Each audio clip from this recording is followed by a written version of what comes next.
So we'll begin this evening's lecture. And again, thank you all for joining me for this talk. And okay. So we'll begin with the Gasho. Namo Amida Butsu, Namo Amida Butsu, Namo Amida. So last time we talked about the period called the Nara period of Japan, and it was basically depicted by six schools of Buddhism, and it was much more like a scholastic endeavor than an actual Buddhist practice where one is trying to attain enlightenment. So today I'm going into the next period, and I'm going to bring it up on the screen now. Okay, you can all see that, right? Okay. So this is called the Heian period in Japan. And the Heian period is basically between 794 and 1185. And where the Buddhism before the Heian period was very much state-run, centralized in the government, in the center of the government in Nara. The Heian period is actually much more defined by individuals as opposed to, well, their schools are very important, but there are several individuals in particular that really stand out. And so what I'm going to do today is talk about the first of those individuals. His name is written right on the screen there, Saicho. Or posthumously, after he passed away, he was given the posthumous title, Dengyo Daishi. And he was the founder of what we call Tendai Buddhism in Japan. Now, Tendai Buddhism has its origins in China. And let's see if you go down here, it starts off by just telling you how during the Heian period, why it's called the Heian period is that the capital of Japan was moved actually. So in 784, the imperial capital moved from Nara to a place called Nagaoka. And in 784, it moved to Nara to Nagaoka. And then in 794, from Nagaoka to a place called Heian, or referred later as Heian Kyo. And that later goes on to become Kyoto. Okay, so Kyoto was originally known as Heian Kyo. And there were a number of reasons for it being moved to Kyoto. And one of them was, in fact, escaping the influence of the schools that were established in Nara, because the six schools in Nara became quite prominent there. They also had a lot of input in the imperial courts. Another reason Kyoto was selected is if any of you have gone to Kyoto during the summertime, you'll know it's in a bowl, basically. So on three sides of it, on the west, the north, and the east, it's surrounded by mountains. And you can only really enter from the south. So strategically, it's a very good location for a capital because if there's any invaders, it's very difficult for them to cross over the mountains. Whereas they have much more control of who's coming into the capital. So Kyoto was, or Heian Kyo was selected as the place where the emperor decided to have the capital moved to.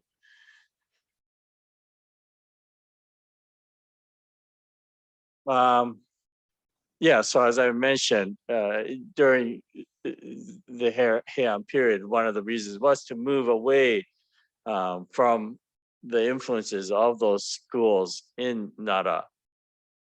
But there were two major individuals during this Heian period who were still received permission from the imperial palace to go and study in China, to bring back Buddhist teachings from China.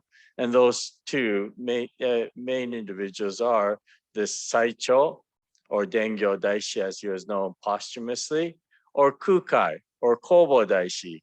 And so Kukai is responsible for the Shingon school of Buddhism.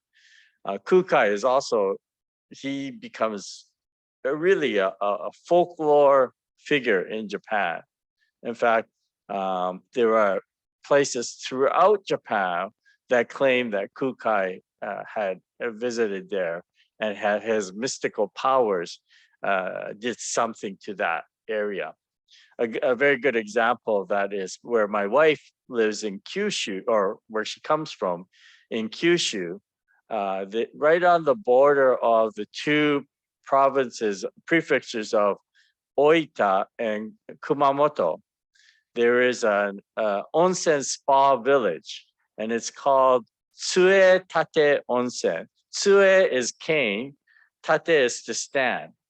And the legend has it that this Kukai, or Kobo Daishi, had visited that area, and he struck his staff into the ground, and miraculously this hot spring came gushing out from where he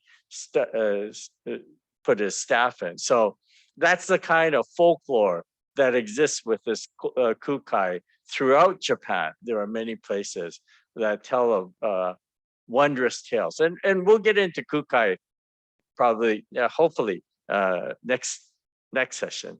But today I wanted to concentrate on this first person, Saicho, Dengyo Daishi.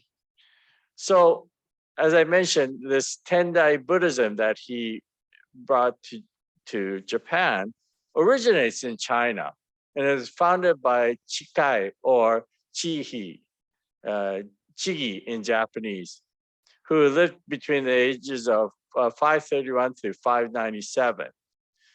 And he taught on monasteries in a mountain called Tiantai, or in Japanese, Tendai. And that's why we refer to as the Tendai school.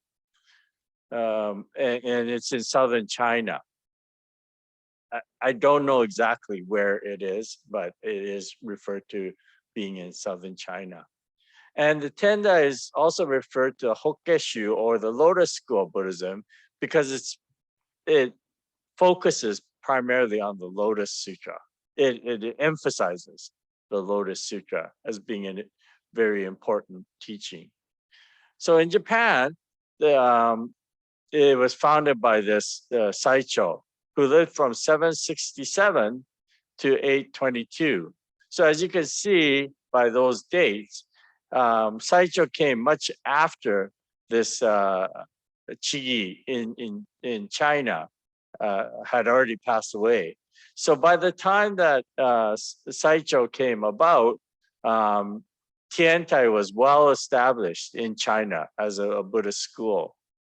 So although the Chinese monk Ganjin is said to have brought over the first Tiantai writings, when he brought one of the Nara schools from China in the 8th century, it is Saicho who actually establishes this Tendai Buddhism as an independent school in Japan. So here's a typical image of what Saicho is said to look like. And as you can see, he's sitting on a chair, which is also something that was imported from China. So even though he's sitting on a chair, he's still sitting in the lotus position on top of the chair. Okay, not relaxing his legs like we would. So Saicho was born in 767, and he was ordained at the age of 14 in Nara. because when he was being raised, Buddhism was still centered very much in Nara. So after spending several years studying this Tiantai doctrine, Saicho leaves to establish himself a little hermitage in Mount Hiei. So it starts off at a very small hermitage or monastery called Enryakuji. And in 804, the Emperor Kanmu ordered Saicho to go and study in China with a purpose of finding the best form of Buddhism for Japan. So still very much under the court orders or the imperial orders. So Saicho goes to Japan and he studies there. And there he learns not only this Tiantai Buddhism, but along with it, he learns Shingon, which is more of an esoteric Buddhism, and Zen Buddhism, or Chan Buddhism in China. And when he returns in 805, so he's not in China for very long. He goes in 804 and he comes back in 805, right? He returns back to that Enryakuji temple on Mount Hiei and was finally given permission to conduct ordination rites completely independent of the Nara schools of Buddhism. So this is very significant. Even to this day in our denomination of Buddhism, our ordination, we actually have to go to Japan to do ordination at the Honganji temple.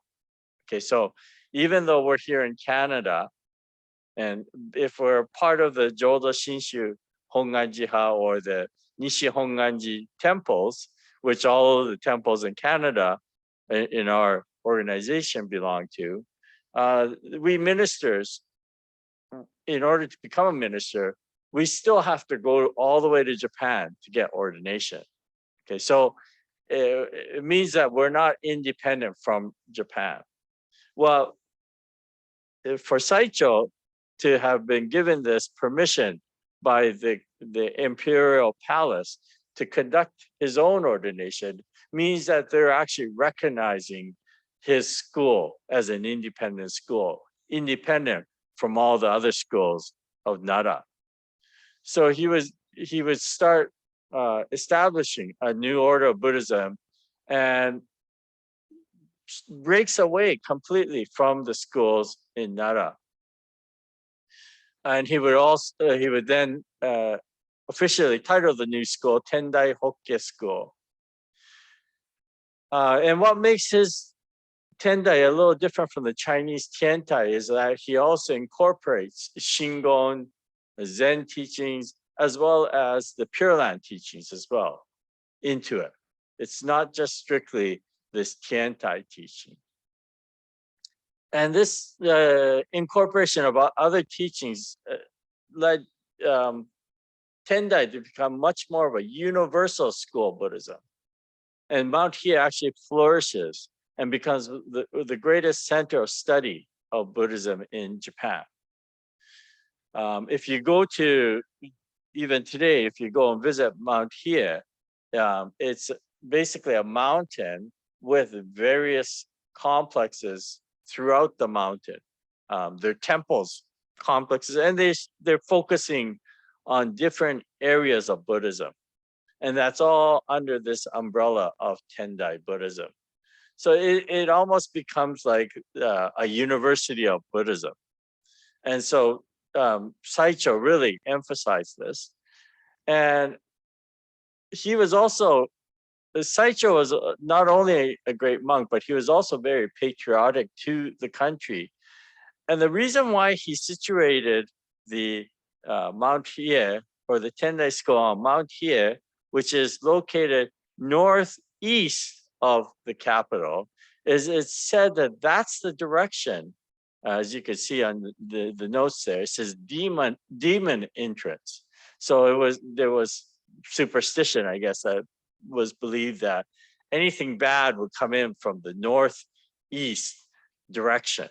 So therefore, by having the school of Buddhism there, they would ward off or protect the capital from anything bad coming in. Okay, so that's why he wanted to establish it on this Mount Hiei.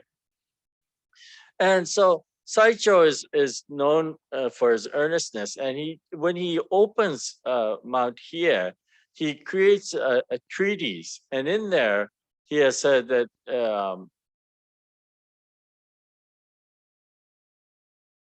he becomes basically sort of the treasure of the country, and he completes a whole basically uh, curriculum of Buddhism. And he says that to complete that curriculum, one would have to basically study for 21 years to complete it. Okay? So it's much, much more involved than even a doctorate. When you think about university, normally you would have 4 years undergraduate, and then if you're doing a master's, maybe a couple of years after that. Even a doctorate, you might have a couple more years. So you're probably looking at a total of 8 years. And even the slowest PhD, they probably get it within 12 years at the longest. So to think of having a curriculum that says 21 years to complete it is quite, quite the thing. One of the things that he mentions in his treatise, oh, and I forgot to write that in here. Well, I will send it out afterwards. He defines true happiness according to Buddhism. And there's a phrase he uses in Japanese, it's mo ko rita. Mo ko rita. Mo means to lose or forget, to lose. Ko means self, and rita means to benefit others. Okay. So he says true happiness, according to Buddhism, is when one forgets the self benefit and does works for the benefit of others.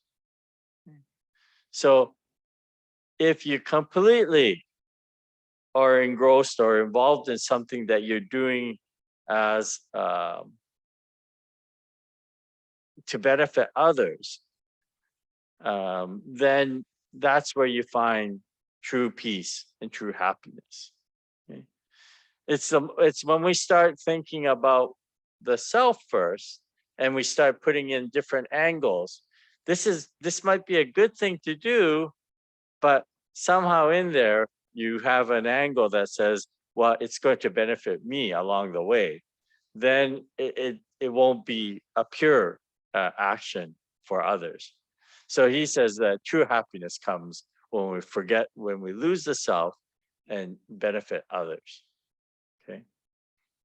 So then getting into this Tendai doctrine, so there are a couple of ways that he classified Buddhism. He said 5 periods and 8 doctrines. What the 5 periods refer to are the life of the Buddha, historical Buddha, particularly after he attained enlightenment. And what Saicho did, or what the Tendai school does, is that it breaks down the Buddha's time after he attained enlightenment to the different factions or the different teachings that's associated with that period. And so it's said that the first period is the Kegon or wreath period. And this period is known for the first 21 days after the Buddha attained enlightenment. And the main text of this Kegon, is said to be so pure and concentrated that it's basically impossible to understand unless you're enlightened, like the Buddha. So it's the essence of his enlightenment, if you will. And it's, again, so difficult for the average person to be able to understand it. So then the next one is what we call this Agon or Agama period. And this is 12 years after he attains enlightenment, the period 12 years after he attains enlightenment. And this is the period where he goes and he has his first disciples at the Deer Park, and the very first 12-year period of that. And according to the Tendai, it's a very basic Buddhism. So the Kegon is so pure that nobody could understand it. So the Buddha then goes the opposite direction and makes something that is much more simpler. And so he says that's what we call the Agama or Agon period. Okay, and then the next period for the next 8 years of the Buddha's life is what we call the time of development. And then during this period, you begin to have much more philosophical teachings. And this is where many of what we call the Mahayana doctrines fall into this period. So like our Pure Land teachings the Buddha would have taught it during this period. Okay. And then there's a time of wisdom, which is the next 22 years. And during this one, the Buddha then starts getting much more, again, deeper into the teachings. And he starts talking about this concept of sunyata or emptiness, and becoming much more universal in the way he's talking about things. It's not just the enlightenment of an individual, but it is the answering the whole universe, basically. So it's becoming much more philosophical, much more developed, in depth. And then finally, the time of the Lotus and Nirvana Sutra. So the last 8 years of the Buddha's life. And then he says that he basically, the Buddha comes full circle and starts talking about what he's taught about at the very beginning as well. But at this point, he's become so deep in his teachings that it encompasses all those other people that he was teaching during the first periods of his enlightenment. So the first 27 years after his enlightenment, basically. And then the last 8 years, he becomes more rounded, well-rounded, I guess. And in fact, if you look at other great masters, and just as an example, Shinran Shonin, for instance, okay? So Shinran Shonin, when he became a disciple of Honen Shonin, and he started studying the Pure Land teachings, and then he wrote what we call the canon of his work, the true teaching, practice, attainment of the Pure Land way. This piece that he writes is a 6-volume thesis, basically. So it's all written in Chinese characters. Okay, so Shinran Shonin at that point in his life is very, very scholastic, and he's talking to other monks, basically. Okay, but as Shinran Shonin gets older, he realizes that it's not just the other monks that he needs to talk to. It's actually much more the lay people he needs to talk to. So Shinran's writings actually change. And so if you look at the writings in his latter years, they're full of poems, and they're full of they're written in the language of the common people, not in the classical Chinese writing, which only well-educated individuals would have been able to read. So similarly, the Buddha, historical Buddha, he starts off with this very difficult and pure teaching. Then he realizes that's too pure and nobody can understand. So he starts off with very simple, and then he starts developing that further and further and further. But at the end, he comes right back to the base roots. But when he comes back to the space route, people realize by then what magnitude or what how great the Buddha is. So even though he's coming back to talk about the things he talked about at the very beginning, it's much deeper than when he first taught it. Even though, I mean, the Four Noble Truths, even when he taught it the first time, is very important. But there's a depth about the Buddha himself. So I guess one could say there was a wisdom that developed over the years. Um, the difference between wisdom versus um, a scholarly understanding is wisdom also involves having an experience. So through one's experience, one gains wisdom. So over the course of 45 years that the Buddha taught, of course, he became much more wiser. So, a young minister in his 20s and 30s could say the exact same thing that the Dalai Lama says. But when the Dalai Lama says it, we all listen and our ears perk up and we think, oh, what profound words that he's saying.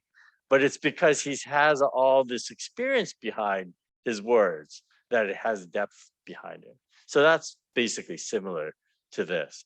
So the Buddha comes full circle and he starts talking about some of the stuff that he talked at the very beginning, but there's such a much more depth behind it when he talks about it. Okay, so that was the classification in the 5 periods, the 5 periods of the life after the Buddha attained enlightenment. Another way that Tendai looks at the teachings is what they call an should be doctrinal division of Tendai Buddhism.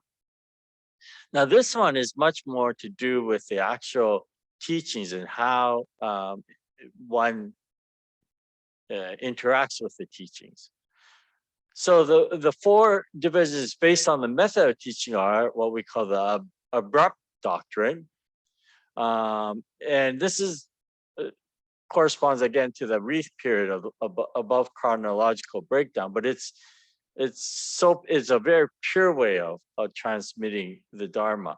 There is a story of Mahakashapa, who is one of the foremost disciples of the Buddha. But it was said Mahakashapa, the way he attained enlightenment, was one day when the Buddha was addressing his audience, and there's literally, according to the records, people, like thousands of people, would gather to listen to the Buddha speak. And so one day when he was giving his daily talk, instead of talking, it said the Buddha just held up a flower, one flower. And in that instant, it said that Mahakashapa attained enlightenment. Okay? And so what this is showing is that there's a direct link between Mahakashapa and the Buddha that goes beyond words. Okay. In that instant, Mahakashapa saw the beauty of the universe in that single flower. So that's sort of a very abrupt way of understanding, or a sudden awakening that can happen. Okay. Gradual doctrine, and this is using various methods into the Buddha advances people into deeper thinking. Okay, and this corresponds, according to the Tendai, with the Agama period of development and the period of wisdom. Then there's a period called the mystic doctrine. In this methodology, through the powers of Buddha, each listener is made to feel like the Buddha is teaching to him or her alone. Even the individual be made amongst thousands of thousands, they feel as though the Buddha is teaching to them alone. So in a sense, that abrupt enlightenment that Mahakashapa gained is very similar. This also applies to it. So even though there were thousands of listeners, Mahakashapa is the only one that attained enlightenment at that instant. So this is the sort of the esoteric aspects of Buddhism that goes beyond the power of words. Okay. And then there's what we call the intermediate doctrine. And in this doctrine, all the listeners know that they're listening together. However, each listener receives a different understanding according to their various capacity. Okay. I guess this one too is giving the example of Mahakashapa and in the flower. As again, he had a different depth to the understanding than the other listeners, right? I find this on occasion myself, particularly during when I have to give the Sunday Dharma talk, and I'll be the first to admit that, not every Sunday do I have an enlightening or awakening Dharma talk or even inspiring Dharma talk. Some Sundays I feel like I don't feel like talking, but I can't just stand up in front of people and say nothing. So I have to give a Dharma talk, and sometimes I think afterwards, that didn't go over that well, and yet I'll have somebody come up to me on those occasions and say, "Sensei, you talked about exactly what I was thinking about this week," or something like that. So it's not just me who's speaking, but it's also the listener that's listening. So the Dharma is also not just the Buddha that's speaking, but it's the capacity of the listener, or more important, not the capacity, but their state of mind at that time that they're listening, right? So if you're really thinking about something and somebody refers to something that associates with that, you're going to really tune into that. Whereas if you weren't thinking of that, and it may not mean as much to you. So that's basically what you're talking about here. Then there's 4 more doctrinal classifications. This has to do with more contextual nature of the teaching itself. So the first one is what we call the doctrine of pitakas or baskets. And this includes the basic teachings, the agamas, and the Theravada texts. And the doctrines common to all. And so these are the doctrines in the 3 vehicles, which are the Shravakas. Shravakas are individuals who have a teacher and attain enlightenment. Partika Buddhas are basically like self-taught individuals. So they don't have a teacher, but through their own meditation, they attain enlightenment. And the Bodhisattvas, the would-be Buddhas. This is the Mahayana doctrines, the elementary Mahayana doctrines. Then the third type is what we call the distinct doctrine. And this is very much distinct to the Mahayana Buddhism. And finally, what he calls the round doctrine or the middle path. And this is where he comes back to the Lotus Sutra. And it's a very well-rounded document, according to what Saicho says.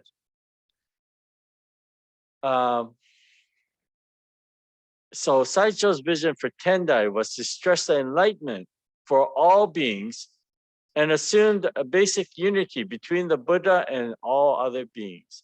The Buddha nature found in all beings is to be cultivated through life of moral purity and meditative discipline.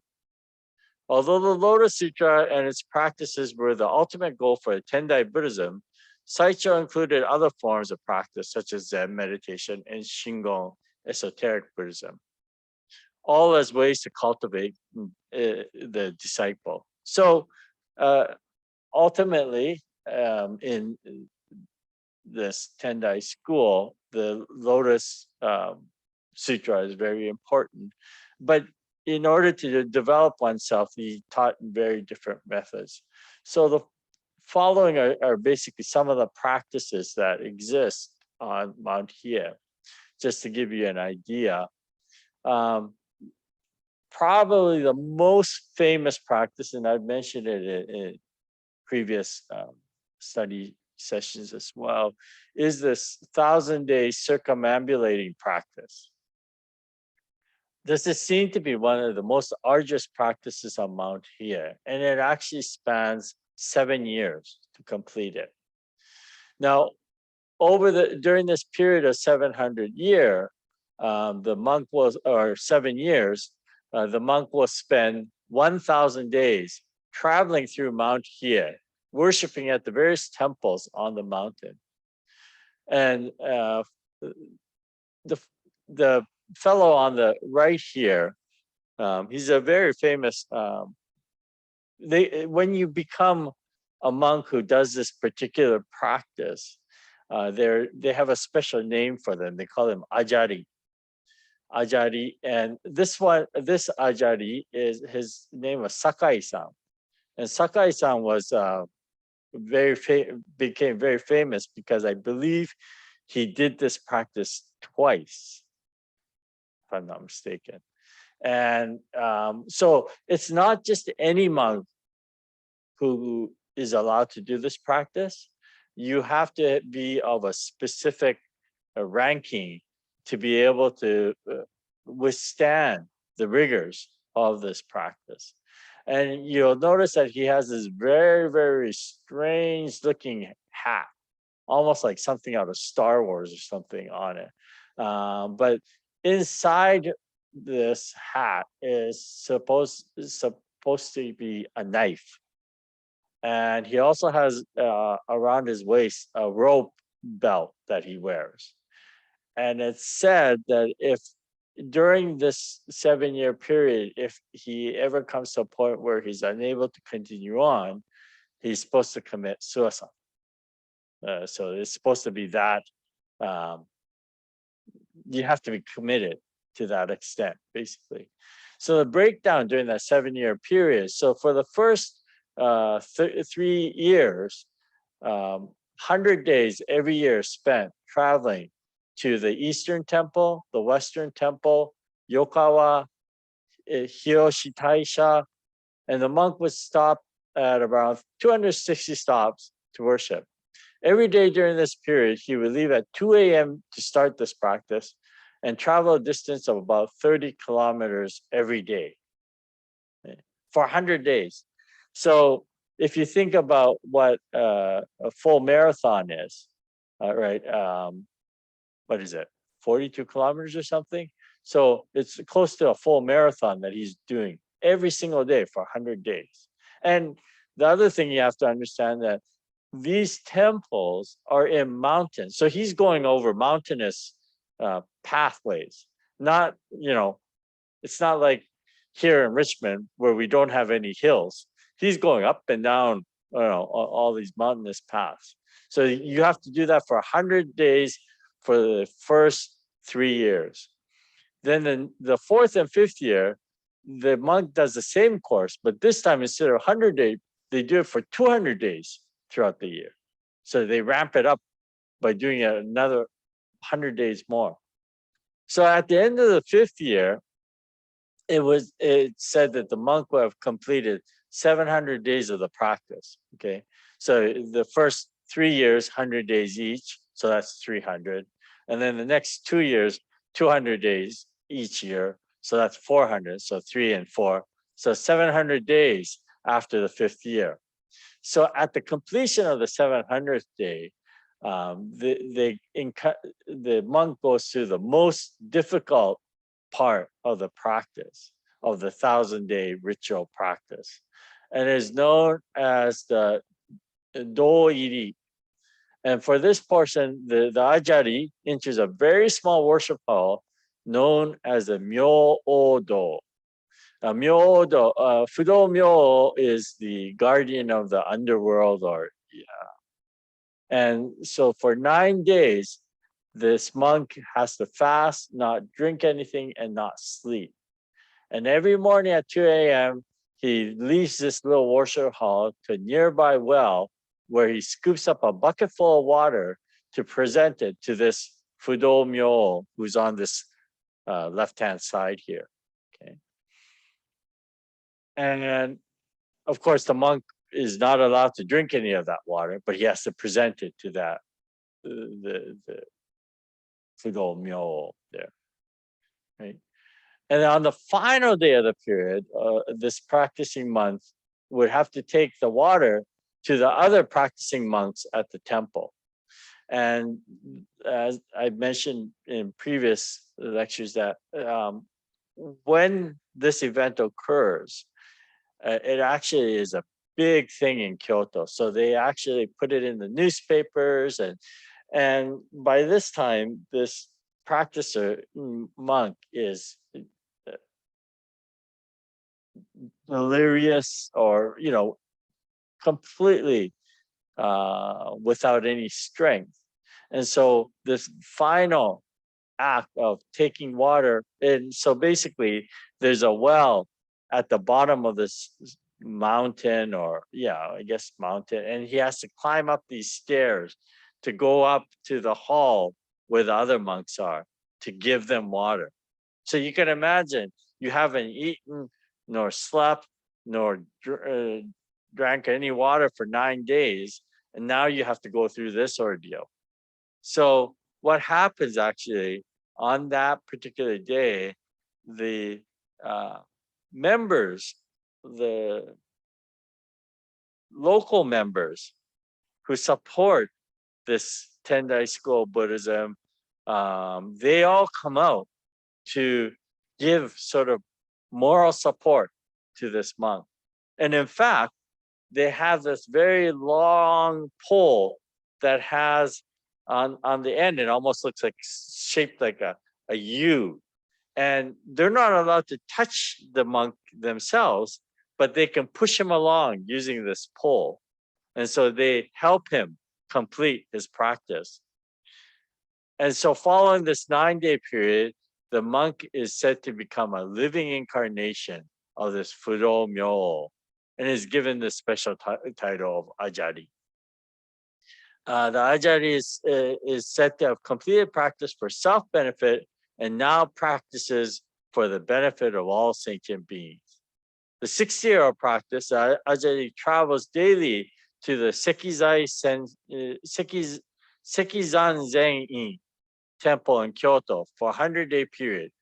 So each round trip of this, going to this temple, is about 60 kilometers. So now he's doing 100 days, he's doing 60 kilometers in 100 days. And then finally, the 7th year, the Ajari spends 200 days in practice. For the first 100-day period, he makes a great trip around Kyoto, visiting temples over an 84-kilometer route.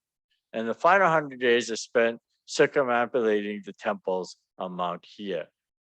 So by the time he finishes the 7 years, it's said that the Ajari has traveled the equivalent of walking around the earth over this period. So you can see how arduous and difficult this practice is. And so for somebody to have done it, completed it twice in their life is almost unheard of. And that was this Sakai-san that I showed a picture of. So another one of the practices that they have that is very famous on Mount Hiei is what they call the 12-year Rozan-kyo, or more colloquially known as the Soji Jigoku. Soji means clean, the cleaning hell. Jigoku is hell. Now this practice is very unique because it's believed in the Tendai school. The belief is that Saicho, the founder of Mount Hiei, entered nirvana, but exists in a form, what we call the Dharmakaya form. And so according to this interpretation, he's still there on Mount Hiei. And there's a monk who becomes a caretaker of this Saicho. And there's a very small temple named Jodo-in. And every day, this monk, his practice is to look after that temple and also look after the Saicho, Dengyo Daishi. So he would have to make 3 meals for the image or the statue of Saicho, clean the temple compounds, and do this. And the period of practice for this is 12 years. So basically, he's not allowed to leave this very small temple compound for 12 years. And his whole time spent there is looking after the image of Saicho, and cleaning it up, making it making sure everything is very neat and tidy. This practice has the highest mortality rate in Mount Hiei because it's said that at the end of 12 years, if a successor isn't found, then that monk has to do another 12-year period. So basically, what ends up happening is that some of the monks just die of old age while they're doing this practice. So it actually has the highest mortality rate of practices in Mount Hiei. Now, the third one, this one is in particular, it becomes more important for the Pure Land schools, is what we call the Makashikam meditation. And there are four types of meditation that were developed in the Tendai tradition. And they're the following. Joza Zammai. Joza means constantly sitting. And this practice involves meditating for 90 days in a lotus position. Jogyo Zammai. Jogyo means constantly walk. And this practice involves walking constantly around the statue of Amida Buddha while reciting the Nembutsu for 90 days. Then there's a Hangyo Hanza Zammai, half sitting and half walking meditation. And then Hiyo Hiza Zammai, which is neither sitting nor walking meditation, mindfulness in daily activities. So these are sort of 4 types of meditation that they have. And there are little practicing centers. So, we have our Hondo that I'm sitting in right now. The place where they would practice, it's only maybe about 14 feet by 14 feet. So very, very, very small place. It's almost like a hut, and they'll do their practices in there. So if you go and visit Mount Hiei and you go by one of these practicing halls, sometimes you can actually hear, like if the person is doing this Jogyo Zammai where they're reciting the Nembutsu, you can actually hear them in a very distinct way. They are chanting Namo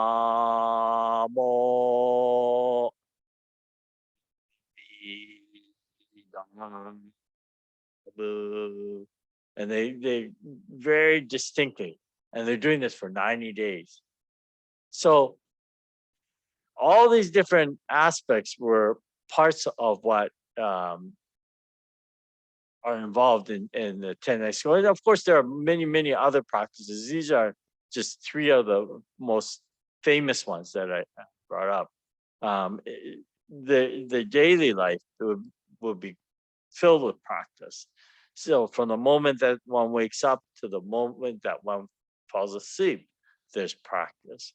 And that includes, whether you're eating or going to the washroom, all these things are very, very much regimented. Okay. And so this became a very popular center of Buddhism because it had so many different centers within this mountain. And this was all developed by one individual, this Saicho, Dengyo Daishi. Over the course of his life, he developed these various temples throughout. one of the other things that this 1,000-day circumambulating practice, as I mentioned, the monk wakes up at starts at 2 a.m. to start this practice. What's amazing is that at 2 a.m. everything is pitch black because it's nighttime. And this monk starts his travels without any light. I guess he just becomes accustomed to the dark and is able to see in that dark. My father said that when he was a student, he and another foreign student got permission to join for just 2 days one of these monks on their journey. And he said he remembers he and this other foreign student, they both had flashlights, but this monk had nothing. And he said that within the first half hour, this monk had left them in his dust, far behind, as they're trying to struggle to go over. Well, you can imagine going over mountainous paths in the middle of the night, even with a flashlight. You're really scrambling. And so my father and his fellow foreign student, as they were scrambling along, they thought they were following the monk, but suddenly they heard from a distance. He said, "You're going the wrong way." And the monk told them, "If you go that way, you'll come onto a cliff." So my dad said he couldn't believe that that this monk, from wherever he was, could still see them. Well, I guess they had their flashlight too, so obviously they were probably much more noticeable. But so this is what this Saicho or Dengyo Daishi founded. And from the school, Tendai School in particular, is where many of the schools in the next era, called the Kamakura period, they start offshooting from this Tendai School. So in fact, Shinran Shoni, the founder of our school, spent 20 years on Mount Hiei. And that's also something that's quite amazing. As I mentioned at the beginning, Saicho said that to complete the curriculum of studies on Mount Hiei, he said it's a 21-year curriculum. So Shinran Shonin would have been 1 year away from completing his studies, if you will. And that's when he decided to leave the mountain. I mean, can you imagine somebody studying for the doctorate or, going all the way right to the end and then deciding, oh, I don't get it, or this isn't it, and to leave it. So it must have really, really been something for Shinran to leave Mount Hiei, right? But the other other schools like the Zen schools in Japan, the Nichiren schools in Japan, all these schools actually come out from Mount Hiei and Tendai. So there is there's one temple within this complex. I think it was called the Kodo. I have to look that up. But if you go into this one hall, it has actually many of the great monks who left Mount Hiei to start new branches of Buddhism. It has their statues and images on there. And what's interesting is that the schools that those individuals founded were the ones that actually donated these statues to Mount Hiei. So they all recognize Mount Hiei as sort of the base from where their teachings were developed. So there in that hall is also an image of a statue of Shinran Shonin that was donated by the Honganji to Mount Hiei. out of respect for the fact that he came from there as well. So, and all the other schools too, they have statues of their founders, etc., and that were donated by the individual schools. So, anyways, that's the story of Saicho or Dengyo Daishi and the Tendai School of Buddhism. It's now 8:30. I'm going to stop sharing. And so I sent out this material to you by email. So you should have it in your inbox now. Does anybody have any questions or comments or? Great. I have a question. Yes, let me just change. Who's speaking? It's Les. Oh, yes, go ahead, Les. Are there any remnants of the Tendai practices in Jodo Shinshu? Pardon me, could you repeat that? Are there any remnants of these Tendai practices in Jodo Shinshu? Oh, that's very interesting that you mentioned that. So, I don't know if you're familiar with all the chants that we do, but one of the more regular chants that we do is one that's called Junirai. It has that melody.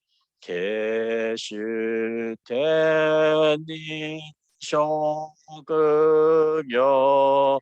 You know, that melody. That melody. So in Buddhism, and in particular in Tendai Buddhism, the whole studies of chanting or the melody of chanting, there's a term called shomyo, shomyo, and in fact, so this particular song or the tune that we chant to comes from Tendai school. But what's interesting is they no longer use it in the Tendai school, and the only remnants of it is left in our Pure Land school, that particular melody. So that's kind of a remnants of this from this Tendai school. And of course, you know, the Nambutsa itself, you know, the reciting of the name of the Buddha, it was part of the practice that was in the Tendai school, but it was never an independent school unto itself. It was one of many different practices, just like the 7-year, 1,000 days circumambulating practice is one practice amongst many. And so similarly, the recitation of the name of the Buddha, Amida, was part of this walking practice where they would do it for 90 days, right? But it was never an independent school itself. So in one sense, all of our teachings come through Tendai, but they've also changed over time. So not next week, but that reminds me. There is a class next week, but I have to skip the 14th, which is 2 weeks from now. I have a date with my daughter, so I have to skip 2 weeks from now. But that being aside, when we come back following that, I'm going to talk about. So next week, I'm going to be talking about Kobo Daishi or Kukai. He's fascinating individual. We'll talk about him next week. But then there's a week gap, and then the following week, I'm going to be talking about Genshin. And Genshin is very important. He lived during this Heian period as well, but he is important in how he developed Pure Land Buddhism in Japan. So I'll talk a little bit more about Genshin when we get there 3 weeks from now, hopefully. Yeah. Good. Were you able to follow me today? Yeah. I talked a lot. Yeah, Naomi, you have a question? Yes, when did Sakai-san live, the Ajari? Sakai-san, the picture that you have of that man? Yeah. When, when did he what live? about- When did he live? Oh, Yeah. so I actually got to meet him, when I was going to school in Japan, our class had an audience with him. So that was 1980, no, 1990, that I got to meet him. So he was still alive then. He had just completed his second 7-year period. So when I met him then, he must have been, I would guess he was in his 60s then, but sometimes it's hard to tell the age of a person when the monks when they're completely bald. Um, it's harder to tell their age, I think. Thank you. Yeah. So, but he's very quite current. Let's put it that way. I don't think he's alive anymore. But I could be wrong. But I don't believe he's alive. Interesting. Any other questions or comments? Is there somebody? Oh, okay. Thank you, Grant. That was interesting. Yes, Okay, thank you very much. And we'll see you next week then. Okay, you. bye-bye. Thank you. Good night, everyone. Thank you. Thank you very much.